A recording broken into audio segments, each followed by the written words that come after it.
No, I'm kind of curious, how you've been getting on over the last year or so. Truesight, what's driving the firm, where you're looking to invest, because obviously we have an audience of both, I suppose VCs and founders, which would be interested in finding out more. Yeah, sure. So I mean, first thing I guess I should say is I joined Truesight. Luckily, I joined Truesight about 6 months before the pandemic broke out. And before that, I also did spend a few months, I guess, in normal VC, right, meeting face to face, when I did my very short stint in Tel Aviv. So I was lucky enough to kind of have a relatively good idea or at least a picture of what VC was and how it worked generally in normal times, right? And your reference to the typical "I'm not investing until I meet someone," I can't say I wasn't part of that. I did believe this, and I believed it very strongly.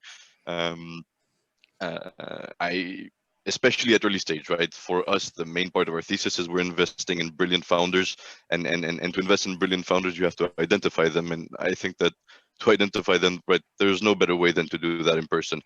There's a lot you can pick up when you meet someone in person compared to what you can do online. And I still believe that, and I'm really looking forward to having the opportunity to enter, like you're saying, right, more of a hybrid model, right, where based on what's possible, you can either meet in person or not. But I guess this mentality definitely changed with the pandemic. Luckily, we're a small team. We managed to adapt very quickly. As soon as the, I guess, more official news kind of hit, we all kind of locked each other's. How many, David? How many people are there in the team? We're four in total. Sure. Yeah. We're four in total. Igor and Oleg Tiktorov, they're two brothers and two of the founding partners. And we have Hampus Montan Nordenskjöld. I really hope I said this correctly. Hampus, if you're listening and I didn't say this correctly, I'm really sorry, man. Say that when you're drunk, yeah. Exactly. And so yeah, and Hampus sits in the Nordic. He's also a founding partner, and he generally takes care of all our Nordic deal flow so over there. You're London, he's Stockholm, and the other two gentlemen are where? In London. Igor and Oleg are also based in London. Yeah. So, I mean, it's crazy to think that this year we've seen each other maybe 3 times. I mean, we don't even live far away, but I mean, we've been compliant, I guess, with the restrictions. Yeah. And yeah, I definitely miss them all. Hampus is the one we really barely seen all year. We've seen him once in September when things. Yeah. It's funny you say that, because I've just done my run around Richmond Park, which, that's why I'm still looking like a beetroot. And you always get to the top of Richmond Hill, and you see that kind of like the Shard and the walkie-talkie 6.5 miles away. I've been there twice in 12 months. It's kind of like, it's just crazy. It's unreal. Isn't it? But, it's unreal. We are being obedient, master. So, it's kind of hopefully working, with the future. But look, I'm sort of going one step back. You mentioned Tel Aviv. Was that studies? Was living there? Excuse me. I'm pretty sure you're Swiss by nationality.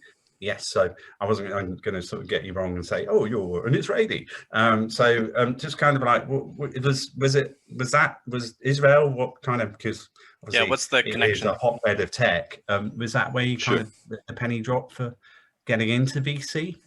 The penny dropped for me in terms of being passionate about VC and having this kind of as a dream job a while ago. I've always been passionate about startups, tech, in all its different aspects. During my bachelor's at university, I was involved in various organizations within these different spectrums, and my interest just grew from there. However, what I always had in my mind was that it was relatively unrealistic. It's very difficult to get into VC at my age, at my level of experience, and it was a struggle, and to be very honest with you, it was not a hope I really had when I got into uni to do my master's. I did my master's here in London, and for me it was more a year about looking for a job than deepening my knowledge and studies. That's definitely what I spent most time. Would you say that VC is quite ageist? as an industry? I don't know if I would place the formal judgment, but I do believe suppose that it depends on if you're talking about principals or analysts, right? Of I was course. thinking more about how easy is it really to get into the industry. I mean, you know, kind of like, I would have thought it was becoming a bit easier because there's a lot of new funds being created in the last, you know, 5 years, especially in the last couple of years. Would you say and also with that, would you say it's attracting more younger people into the industry? I think VC is very attractive to younger people. I mean, it's I think by definition sexy within people who are interested in the space. And right, of course, everyone dreams about right these big funds, etc. And they don't right. They're definitely much more picky on the hiring. But having gone through the process a lot, because I still tried, right? When I was applying for jobs, I tried a lot and relatively quickly gave up. I applied to many funds, and I mean, I never got a reply, maybe once. And very frankly, most of the time I would go on a fund's website, there wasn't a job offer or an opening or something. So maybe as there are more funds that kind of come into the space, there are more jobs, but I definitely think that it's very competitive, like a lot of other sectors, you know, in the financial sector, and that it is difficult to get into. And of course, right, it's going to vary from analyst to principal to partner. I'm sure as well. Oh, sorry, Anthony, you go.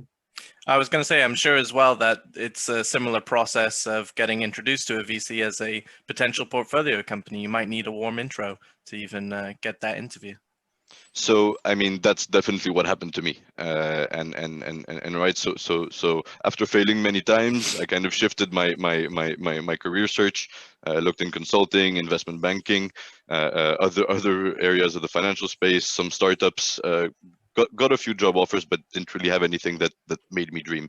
And one day I got approached very luckily by a close connection I have, who manages a family office that kind of focuses on real estate investments in Switzerland.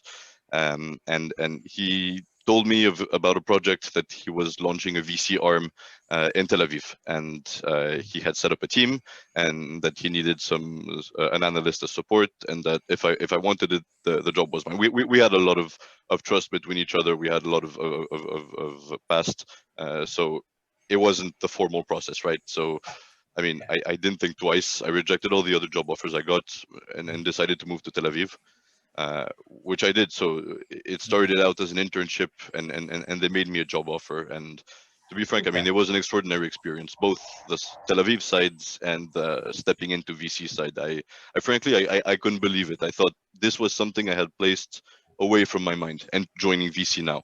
I wanted to build myself a bit first, you know, arrive with more experience, and what I've definitely found out doing it for a short while now, is doing it makes you more comfortable with it. I don't know how good or how bad I am right now, but I definitely feel more comfortable in my approach and different approaches, and feel that I'm learning every day. Tell. Exactly. I think one interesting trend that's really emerging at the moment, and look, you know, I think it's great that you tried really hard, David. You had the ambition to sort of get into VC. I mean, it's really, really interesting that I look at the sort of trends and obviously read a lot and talk to a lot of people, you know, the VCs and the founders.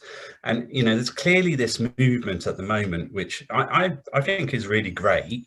But it seems somewhat sort of ironic that, you know, the VCs and a lot of people in the industry are preaching this doctrine of, like, you know, fair and equal chances and equality to all founders, and, you know, there shouldn't be things like you know, a kind of like warm intro system. It should be everyone should have just the same great opportunities, democratized access. Yes. And I agree with that, and I think it's brilliant. But it's somewhat sort of contradictory when you think about most of those VCs have probably got their jobs in VC through exactly the opposite channel, which, you know, I suppose I'm being a bit topical here, but I think a lot of them have got that role because of the connections, because of an undemocratized way, perhaps family wealth, which, you know, is kind of like, I think it's just a very interesting sort of dynamic that, you know, is there going to be a VC that's suddenly created that is purely, you know, has no kind of like, I suppose, social hierarchy that is a pure VC. Maybe I've kind of given someone the idea on this podcast, but maybe it's just kind of interesting, isn't it? And I mean, I do agree, you know, I'm sort of pretty ambivalent to it, but I just, you know, I look at trends, I listen to them, and I think it's great that people are trying to do that. But I think there's also, you know, I suppose there's been a lot of great VCs created through the old way, where it's you know they've kind of, you know, I suppose had a lucky intro. So well, I think to take it even a step further, if, you know, you're a young fund manager starting out one of these funds that then became a great fund, you would have had to also have those kind of introductions to get your first LPs, right? That are taking a judgment call on the quality of your track record today, your character, and your ability to deliver in the future. So it's kind of a common theme throughout, you know, finding your first LPs, to then finding your first employees in the fund, to then finding your first portfolio companies, because it's all about building a network. And most people build a network through people that they know, rather than being able to build it through the internet, right? Which is kind of VC 2.0, I think.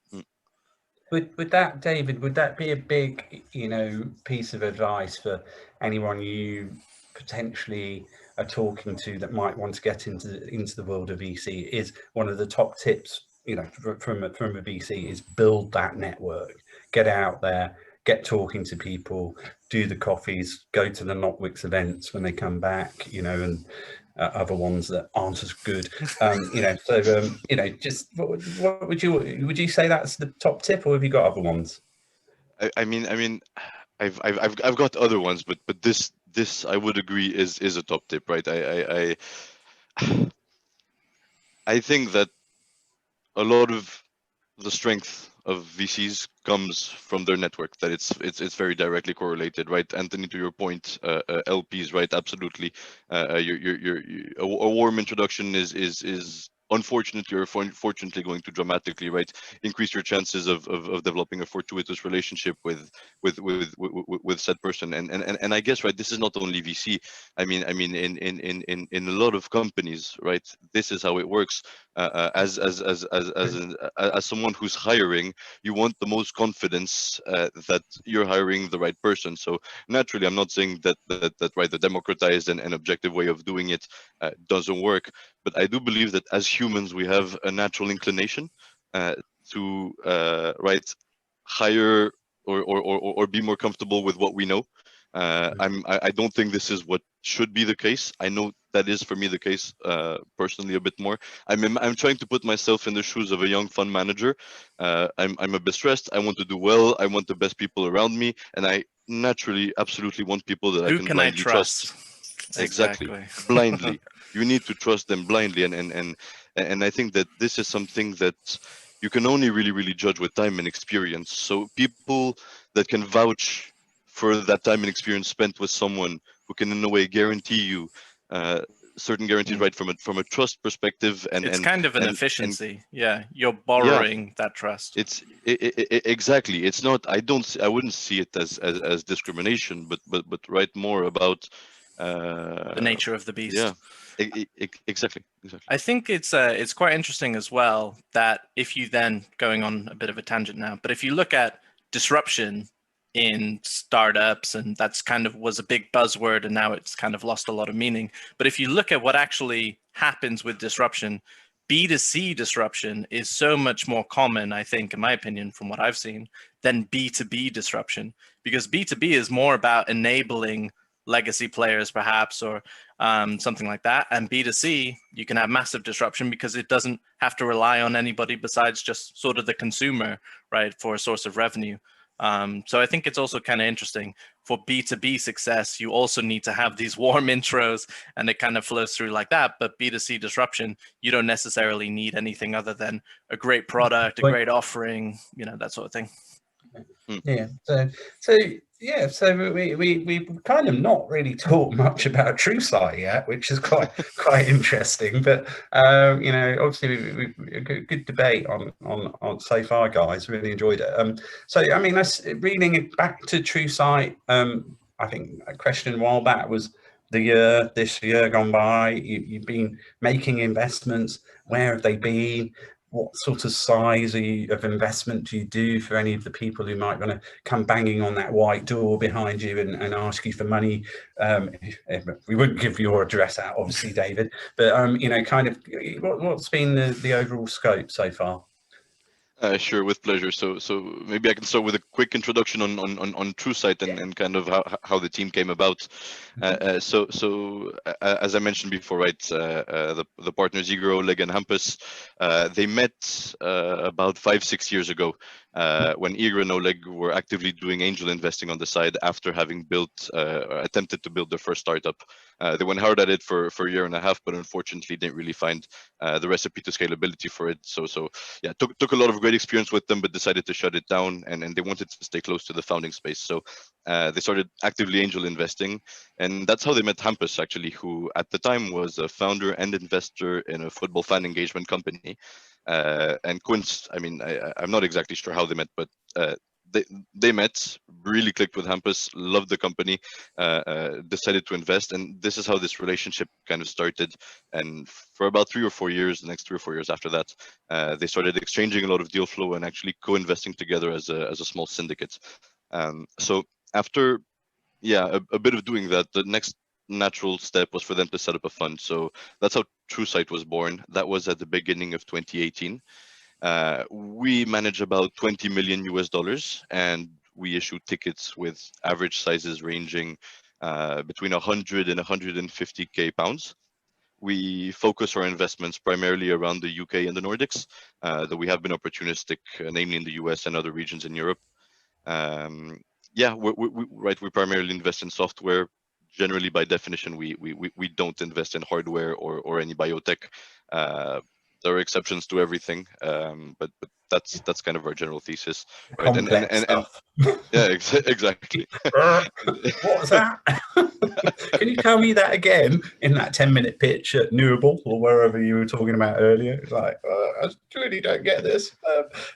Please don't ask me a question. Remind me how antibodies work. No, I know what you mean. So then you look at the portfolio. You've made some good investments the last year or so. I mean, or over the course of the last few years. How are they all doing? And can you name a few that would be of interest to people in the audience? With pleasure. So I think we've had a very interesting year, despite the fact that we were working at home. I think that the overall climate bred a lot of opportunity, and I feel that we as a team are generally satisfied with kind of how we hopped onto these opportunities.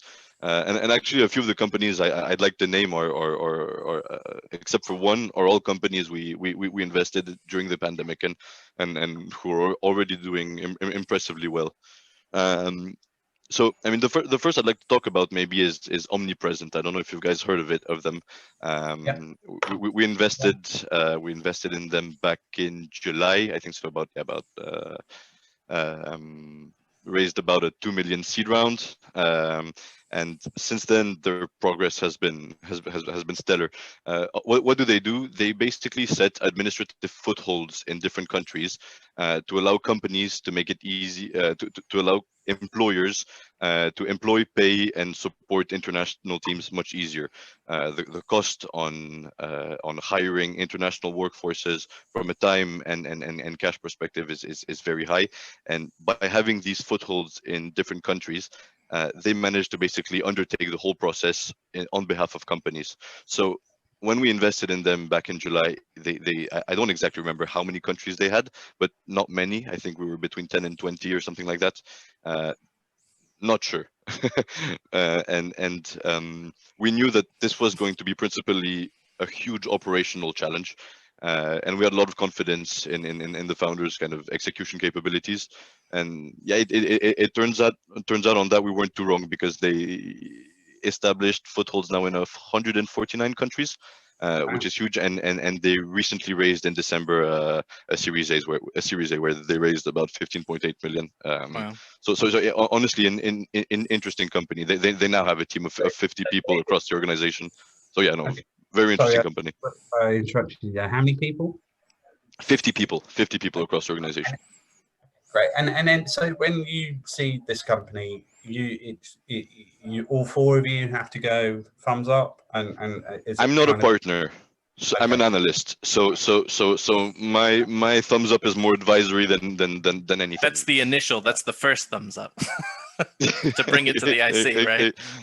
well, I mean, if I got a hold of it first, which hasn't happened too often. It's happened, but hasn't happened too often. I'm getting there slowly but steadily.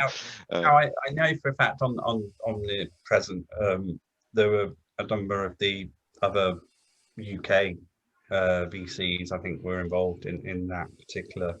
Yeah. That. Would it be true to say that you talk a lot to some of the other VCs about deal flow?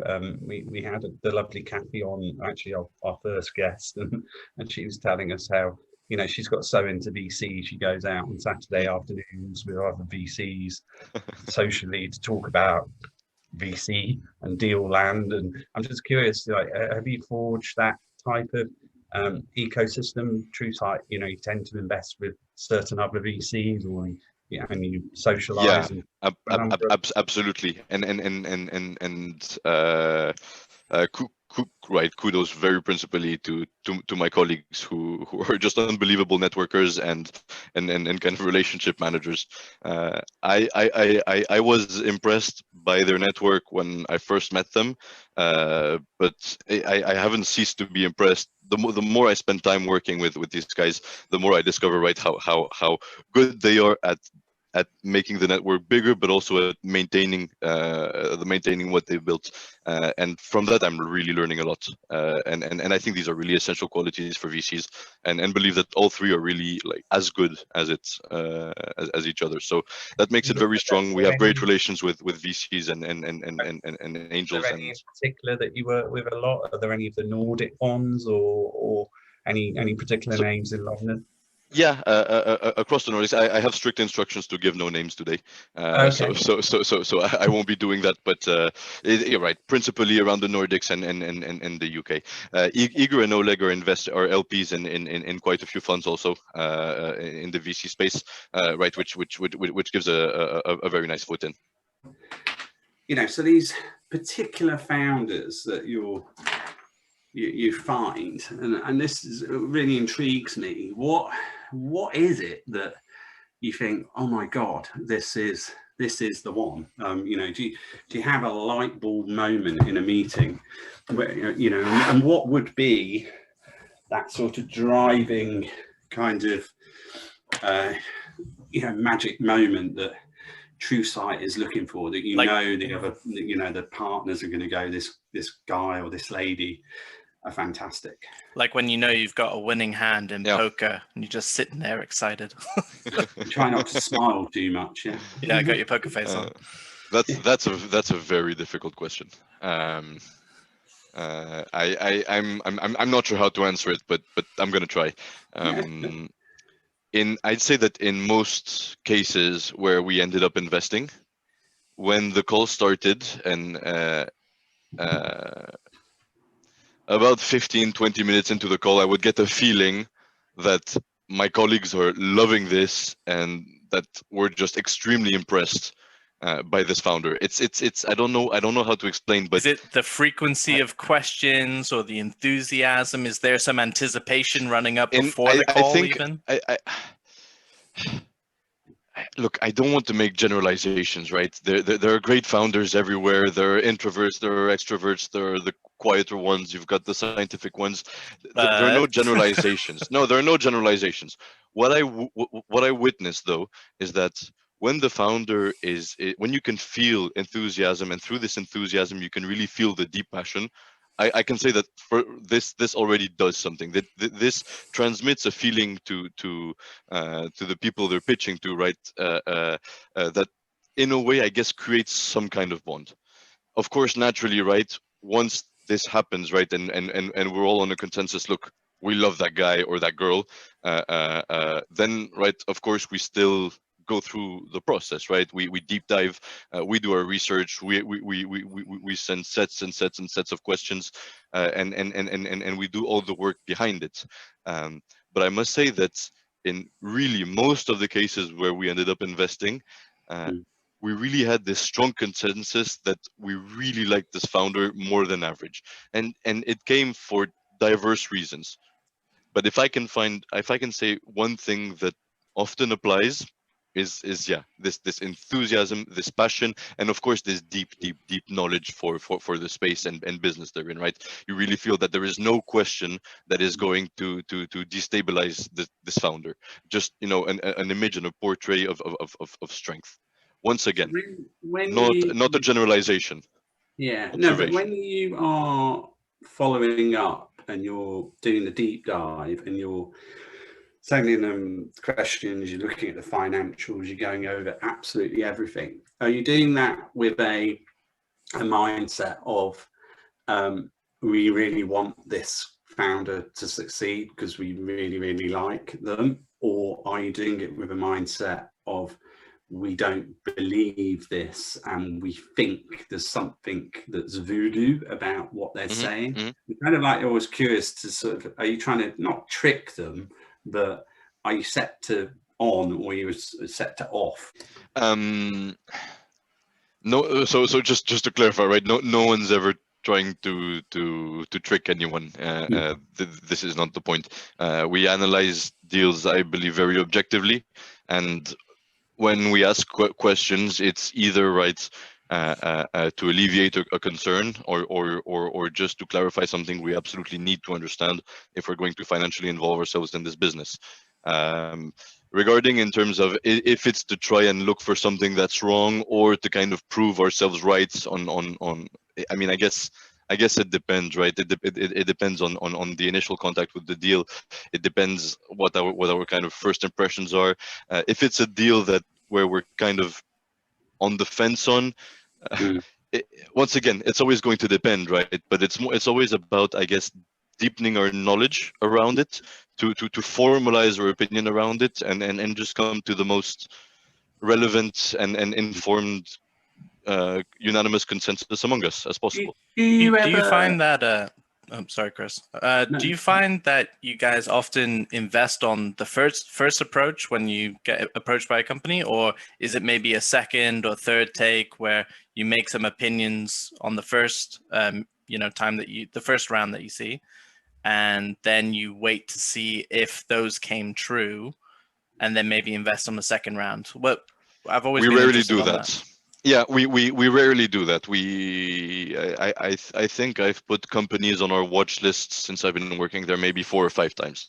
So yeah, I can say it's very rare that we come up with the excuse, look guys, we're not interested now, but we may be interested next round, right? This mainly comes, I guess, when the guys are raising 100K, 150, basically a very small round that would eventually make us the lead in the round where, right, technically this is a bit small for us. But in terms of, we're not necessarily looking for specific metrics, specific milestones in terms of tractions, and frankly, I think our thesis has evolved throughout time towards tending more to wanting to invest at pre-seed as early as possible.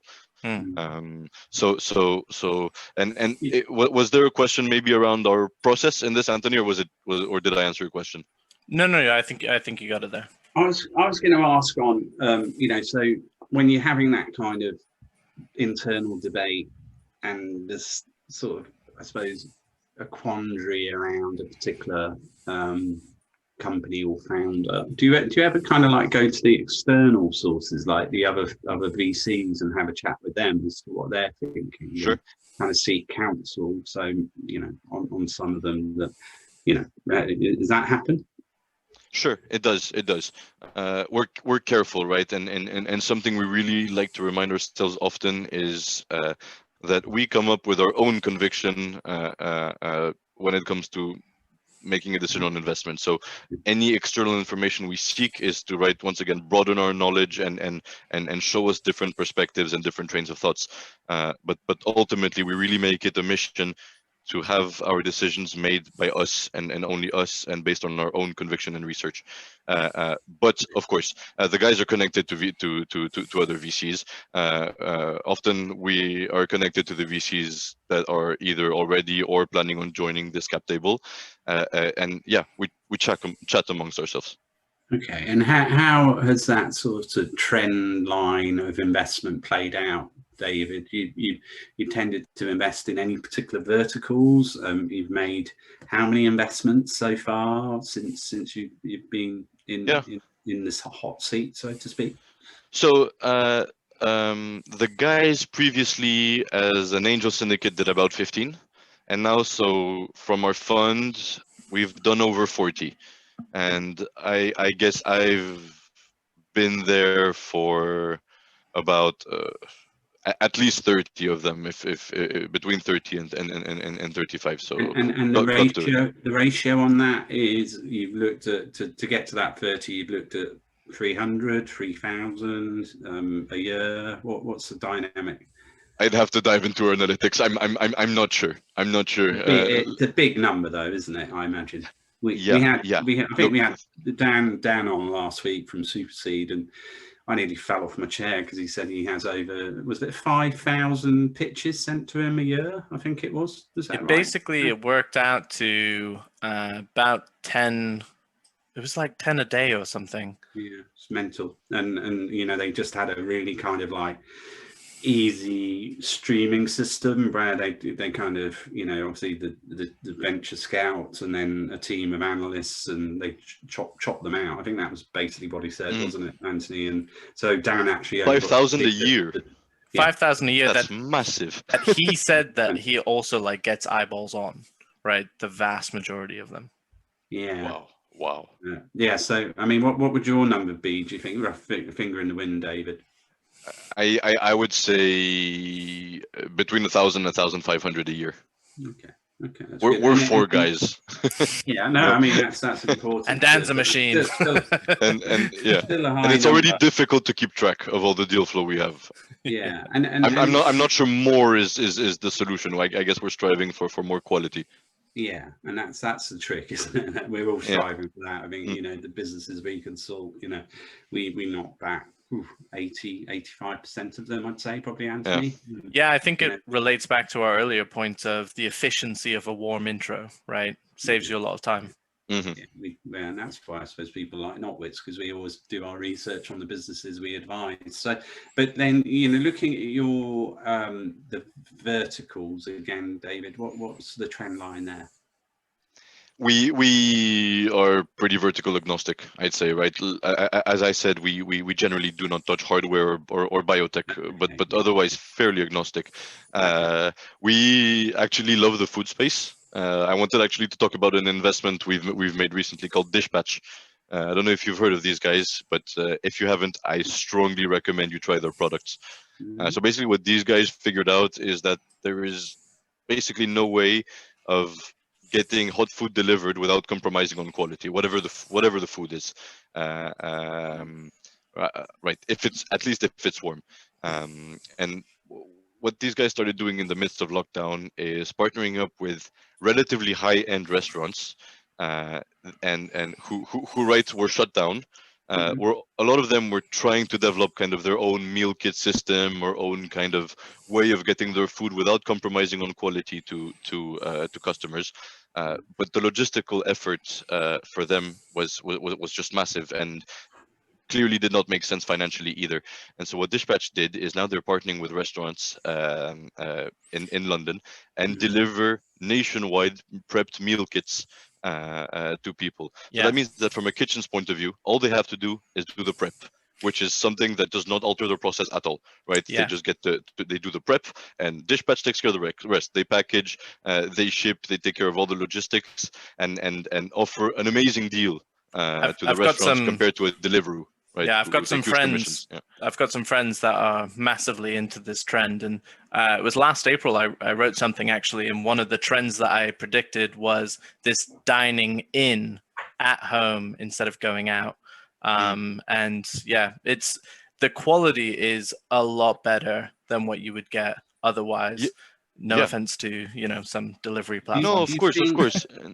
Do you think, David, that they're gonna, I suppose it's that kind of quandary that I picked up on with the last sort of sentiment survey and I've done, is that as we return to the office or return to the old world or normalization, is this business going to continue to do well, do you think? Sure. I can give you my views on it. Of course, this works great on lockdown. Definitely, potentially better than if we weren't on lockdown.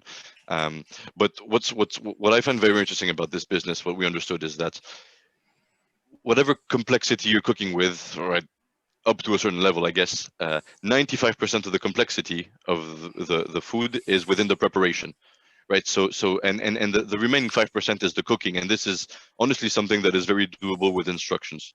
So what Dishpatch is selling is they're selling a restaurant quality cooking at home kind of experience where the cooking is actually fun, it's quick, it's neat, it's clean, and the food, I am not joking, I cannot cook an egg, it tastes unbelievable.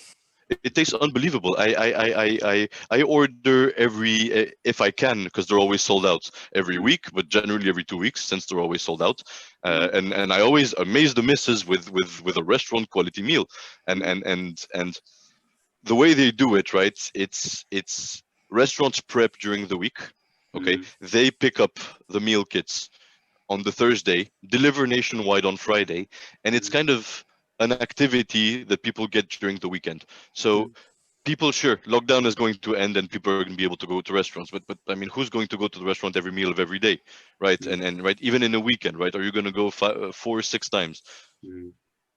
People generally do spend a few meals at home cooking or having the meal at home, and I think that on the restaurant side, they clearly report that for them it's like adding 1 or 2 days of revenue in a week. So right, if restaurants can continue their operations, keeping getting their 6 day week revenue, plus adding 2 days of revenue on top of that thanks to Dishpatch, I think we have a clear winning situation here. On the consumer end, people are loving this product, and I don't think that the end of lockdown is going to stop at home delivery entirely. Dispatched, as in dispatched. Dispatch, like a dish that gets patched, yeah. Yeah, DIS. A dish that gets dispatched. Yeah. I mean, especially at some point, you just get DISH patch. Oh, sorry. At some point, you just get bored of the regular offering of burgers, pizza, pasta, kebab, right? I mean, I feel like that's all that's on Deliveroo. That's coming from an American. I know. No hot dogs though, for some reason. Yeah, there you go.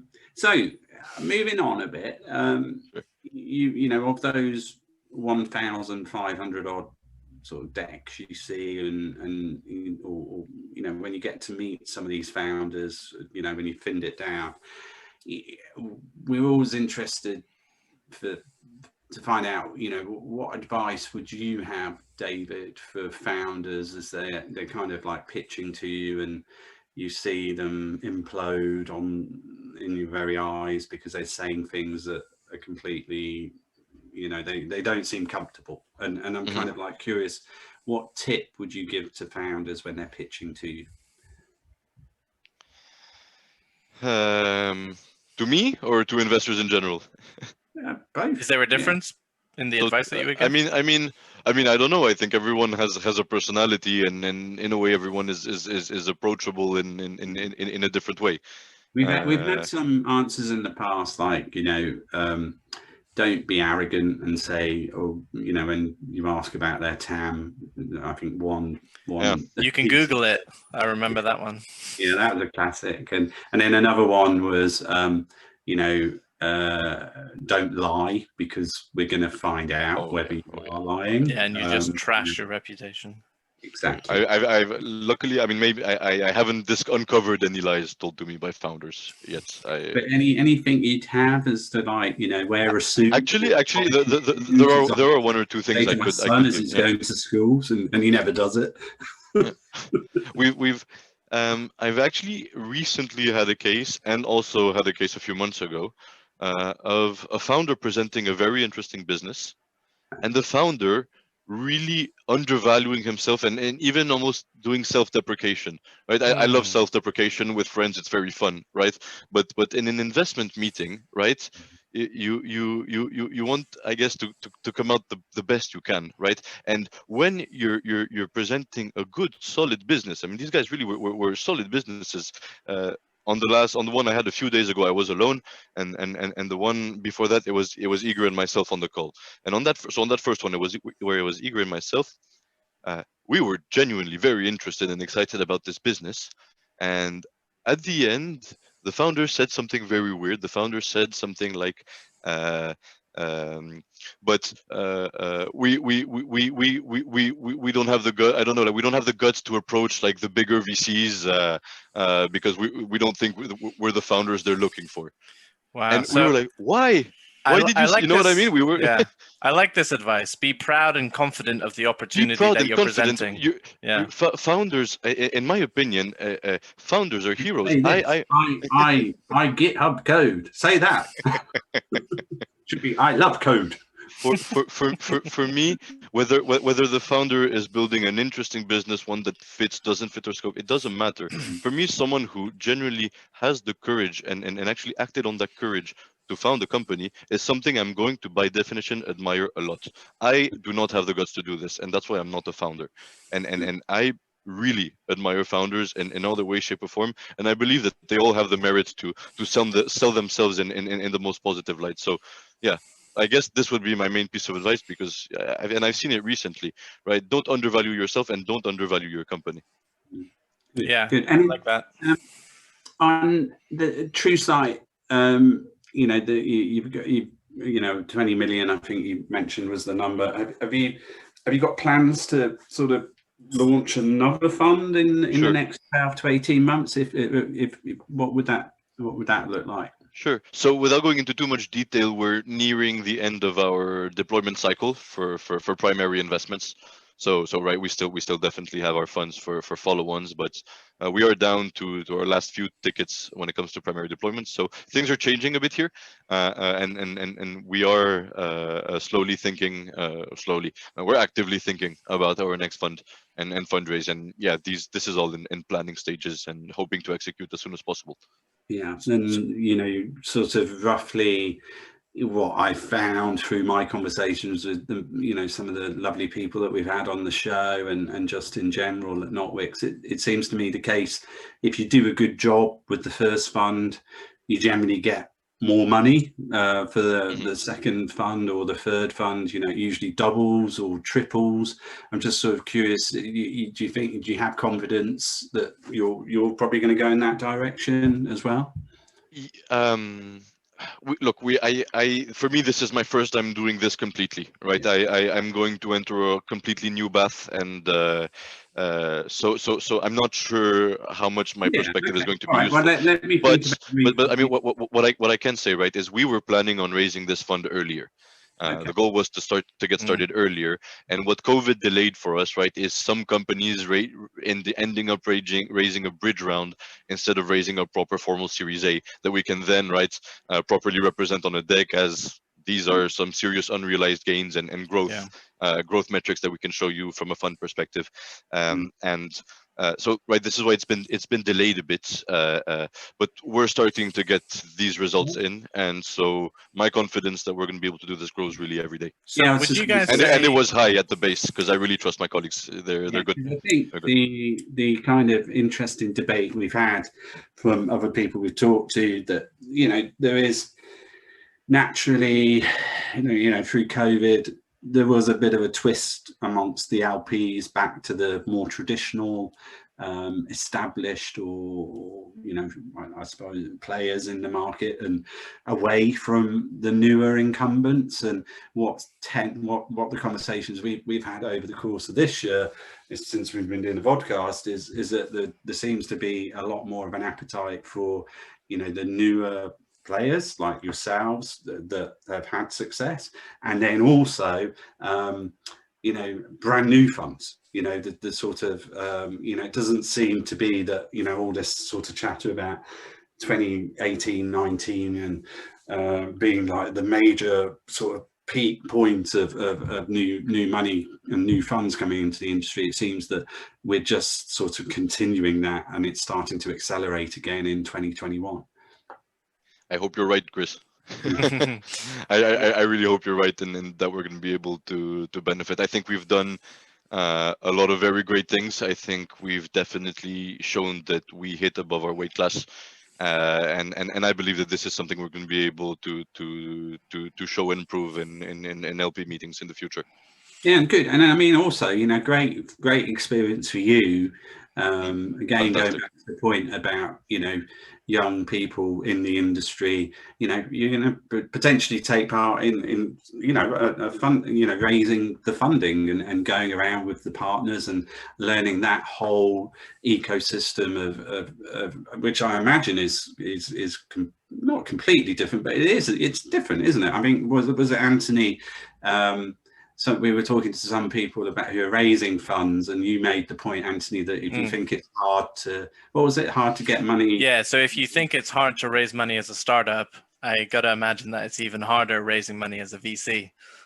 Yeah, so I kind of I saw a lot how hard it is for startups to raise money. So yeah, no, definitely mentally gearing up for the difficulty. I have no doubt that it's going to be difficult. Good luck with that. I know you're an astute, clever man that has his finger on the pulse of tech and all topical elements, because we've had some good chats and good coffees, and when we've been face to face.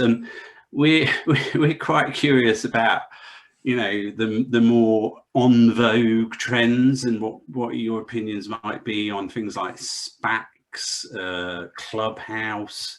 I think topical at the moment is clearly Piers Morgan, who you may have had the pleasure of watching on Good Morning Britain, as he was our kind of leading light throughout the whole of the COVID era, and now he's turned his back on us as COVID is, I suppose, nearly coming to the sort of less dangerous period. But I wouldn't say he's turned his back. He just had his little strop and walked off. I hope he comes back soon. So just that, and I think we also like to hear people's views on the sort of more the Reddit power, and what they did with GameStop. I think how that materialized. So just a few topics. Just did they quick fire, one word answers each? Yeah. How do any views on any of those? So, are you on Clubhouse, or have you? I'm on Clubhouse, which at the moment for me acts as a very annoying notification generator. Yeah. You'll get them like madness.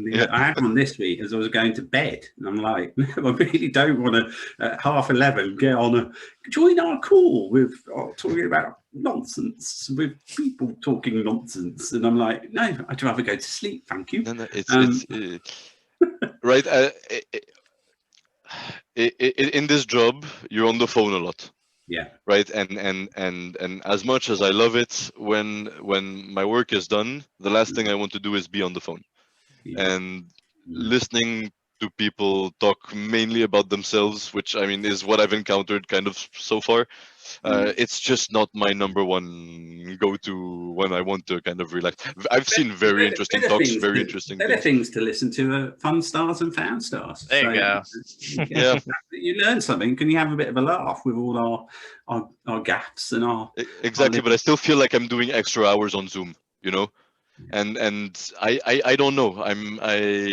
My girlfriend loves it. My whole family loves it. They're on it nonstop, and they're probably the reasons why I'm getting so many notifications. Oh, right. And I love that people are doing it very good. I think the world is a very fun place with a Clubhouse. And I don't know, maybe if I was in a different situation, I would appreciate it more, but I don't know. I unless there's a really interesting topic that I'm looking forward to listen to about, I just haven't gone on it much. Have you managed to get an iPhone yet, Anthony? I'm still waiting for one of our guests to send me an iPhone post your Clubhouse question. So maybe this week will be my week, David. Yeah, maybe you never know.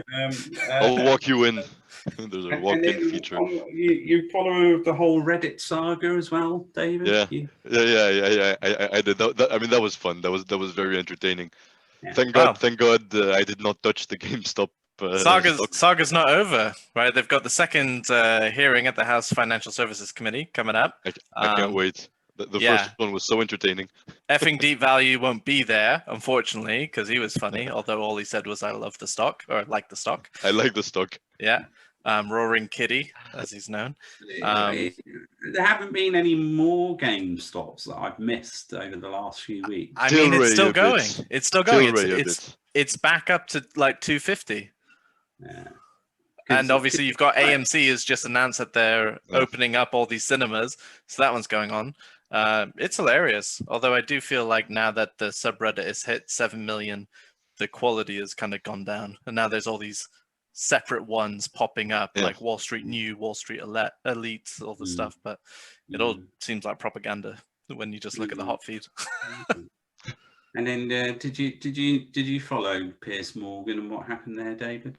No, not at all. And I'm going to really disappoint you, Chris. I don't know who Piers Morgan is. I'm showing my age and the fact. Yeah, I have nothing nice to say about Piers Morgan, so I like. Okay.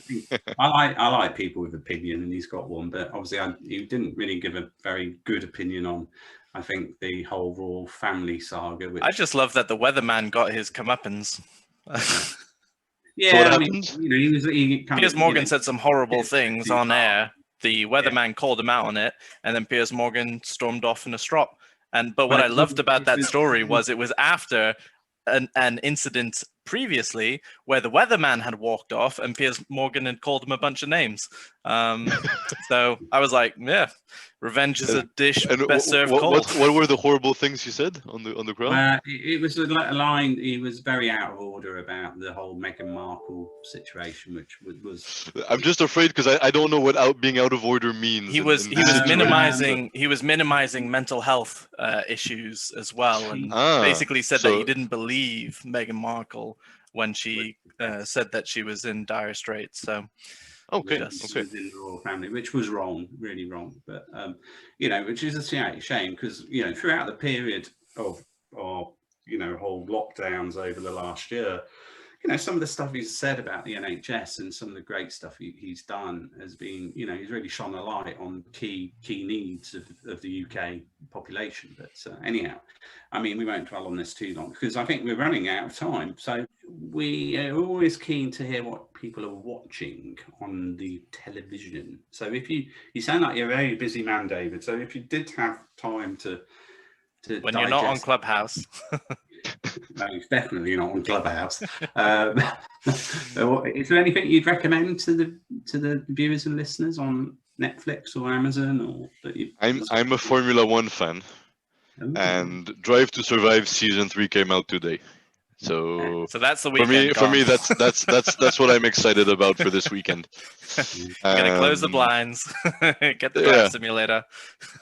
A terrible show we watched recently was one called Ginny and Georgia. We really didn't like that one. Okay. I've not heard of it. So yeah, everyone listening, don't watch Ginny and Georgia. And it's like the anti recommendation. And I mean, I'm still a kid at heart, and my very favorite show is Rick and Morty. Oh yes, and that's I think a partial consensus we have within the Truesight team. So yeah, Pickle Rick. Chris, are you familiar with Rick and Morty? No idea what you're talking about. Okay, what is it? It's an awesome TV show. It's on Netflix, 4 seasons, I think. Pickle Rick. It's a long story. You'll see when you get to season 3. There's an episode where Rick Rick and Morty. There's an episode where Rick turns himself into a pickle and manages to get into a pickle and go on a massive misadventure. Ginny and George, you said you didn't like, or you do like? Don't like. Don't like. No, that was the most cringy TV show I've seen in a long time. Okay. If you like to cringe, watch it, because honestly, sometimes I'm a bit entertained by cringiness, and then I think that's what happened there a bit. That's why we finished it. But so, like, thinking back, it was really a bad show. Well, I will take some of those and I will investigate. But David, it's been really good to catch up.